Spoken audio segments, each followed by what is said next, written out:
समझ लो इसको। राष्ट्रीय आय क्या होता है कि देश के अंदर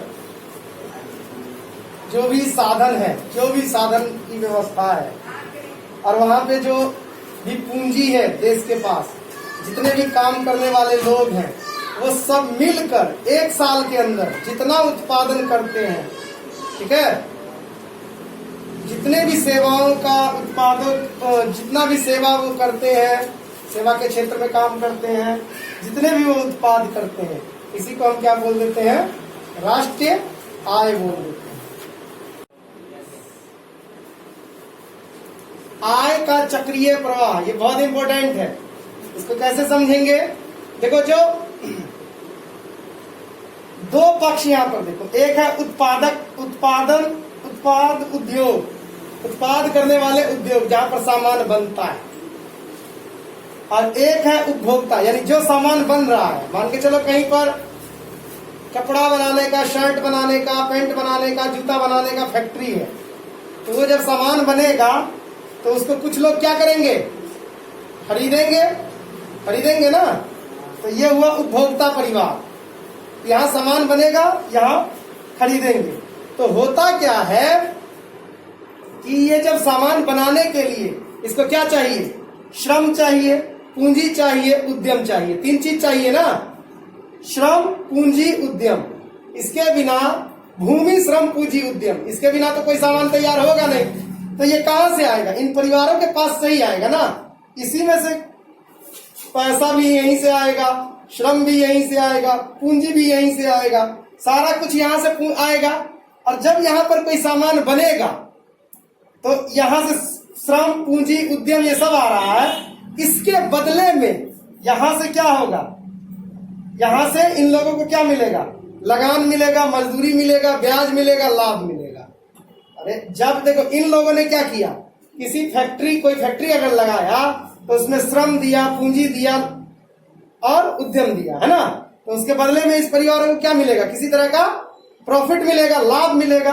वो लाभ किस रूप का हो सकता है? लगान, मजदूरी, ब्याज और लाभ, है ना। इस तरह का इसको लाभ प्राप्ति होगा। अब जो पैसा इसको आएगा, इससे अब होगा क्या? यहां देखो, यहां पर क्या हुआ? कुछ सामान बना। अब ये जो कुछ सामान बना है, इसका उपभोग कौन करेगा? अरे यहाँ सामान, फैक्ट्री के अंदर कोई सामान बना तो उपभोग कौन करेगा? यही परिवार करेंगे ना। और जब ये इसका उपभोग करेंगे, वस्तुओं और सेवाओं का जब ये उपभोग करेंगे, तो बदले में ये क्या चुकाएंगे? मूल्य चुकाएंगे।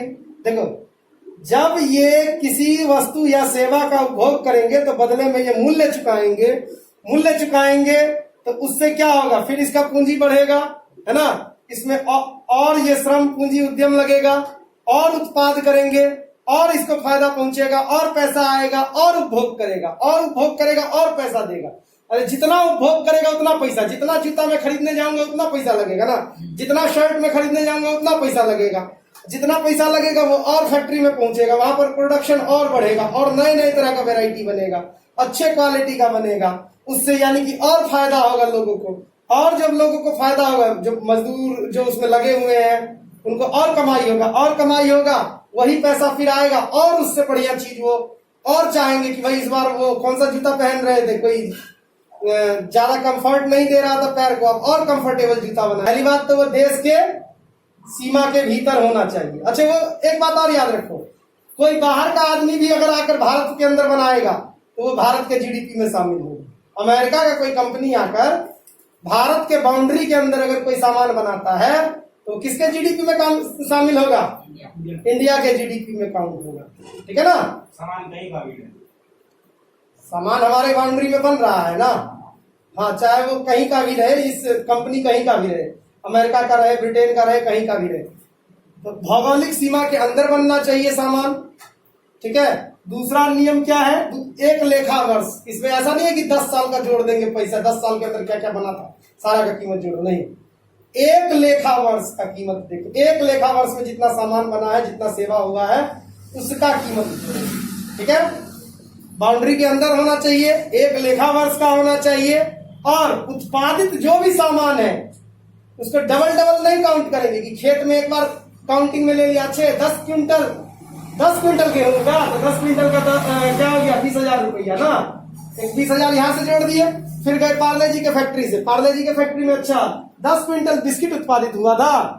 10 क्विंटल गेहूं है तो जरूर उससे और उसमें चीजें मिलाकर 10 क्विंटल से ज्यादा बिस्किट बनेगा, तो 1 लाख का बिस्किट उत्पादन हुआ। हाँ ठीक, तो ऐसा नहीं करेंगे कि इसको और इसको दोनों को जोड़ देंगे, तो आप इसमें अगर दोनों को जोड़ेंगे 1,20,000, तो इसमें तुम देखो जो ये 20,000 है ना, 20,000 ये यहां पर भी जोड़ लिया तुमने, और ये जो यहां जो एक क्या नाम है 1 लाख का जो बिस्किट तैयार हुआ है इसी से तैयार हुआ है ना, तो इसमें भी 20,000 जुड़ गया, तो यानी 40,000 एक्स्ट्रा दिखा रहा है इसके अंदर मुझे।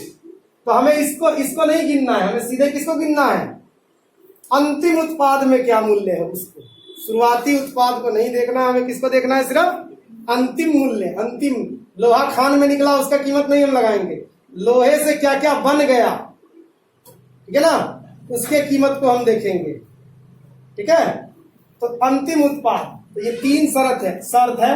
एक क्या है, भौगोलिक सीमा के अंदर होना चाहिए, दूसरा क्या, एक लेखा वर्ष में होना चाहिए, और तीसरा क्या, अंतिम उत्पाद होना चाहिए, ठीक है। उस सब का कीमत हम जोड़ लेते हैं, इसी को हम क्या बोलते हैं, जीडीपी कहते हैं। जीएनपी, ग्रॉस नेशनल प्रोडक्ट, यहां देखेंगे किसी भी देश में 1 वर्ष के अंदर, यानी वही 1 वर्ष का टाइम लेना है, उसमें जो भी वस्तु और सेवा का उत्पादन हो रहा है, ठीक है ना, उसका अंतिम रूप में जो हो रहा है। अब जैसे कि शर्ट अंतिम वस्तु है जिसका उपभोग करते हैं, है कि नहीं, लेकिन शर्ट बनता किससे है, कॉटन से, रुई से, सूत से, तो रुई और सूता को नहीं गिनेंगे, रुई और सूता के कीमत का को नहीं जोड़ेंगे, कीमत सीधा किसका जोड़ेंगे हम, शर्ट का।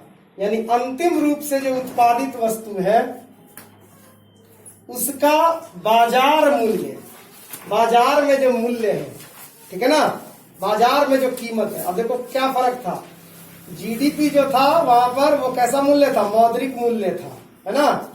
ये क्या है, बाजार में जो उसका कीमत है, उस कीमत को हम देखेंगे, जोड़ेंगे, और इसी को हम क्या बोलेंगे, जीएनपी बोलेंगे, ठीक है।